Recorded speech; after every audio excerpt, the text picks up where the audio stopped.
এই জীবনে যতটুকু দুঃখ আমি পেয়েছি, সত্যি বলছি, তার এক বিন্দুও বহন করার শক্তি আমার ছিল না।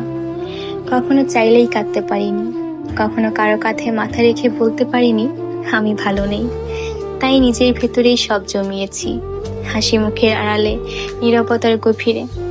মানুষ ভাবে আমি শক্ত, আমি নির্লিপ্ত, আমি সব পারি, অথচ জানে না ভেতরে ভেতরে আমি কতবার ভেঙেছি। একা রাতে বালিশ ভিজিয়েছি, চোখের জল দিয়ে গোপনে যুদ্ধ চালিয়ে গেছি। আমি নিজেকে এতবার জোড়া লাগিয়েছি যে এখন নিজের আসল রূপটাই ভুলে গেছি।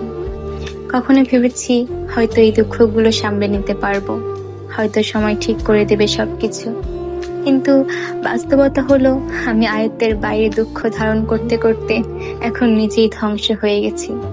এখন মনে হয় আমি আর আমি নেই, আমি কেবল এক ভাঙা মানুষ যার ভেতরে অনেক কথা জমে আছে, কিন্তু শোনার কেউ নেই।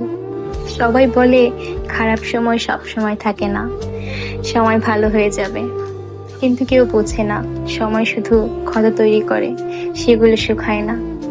আমি এখন কেবল একটি নীরবতা, মুখে হাসি, চোখে অন্ধকার, আর মনে একরাশ দুঃখের বোঝা নিয়ে প্রতিদিন বেঁচে থাকার অভিনয় করে যাই। আমি ধ্বংস হয়েছি, তবুও মুখে বলি আমি ভালো আছি।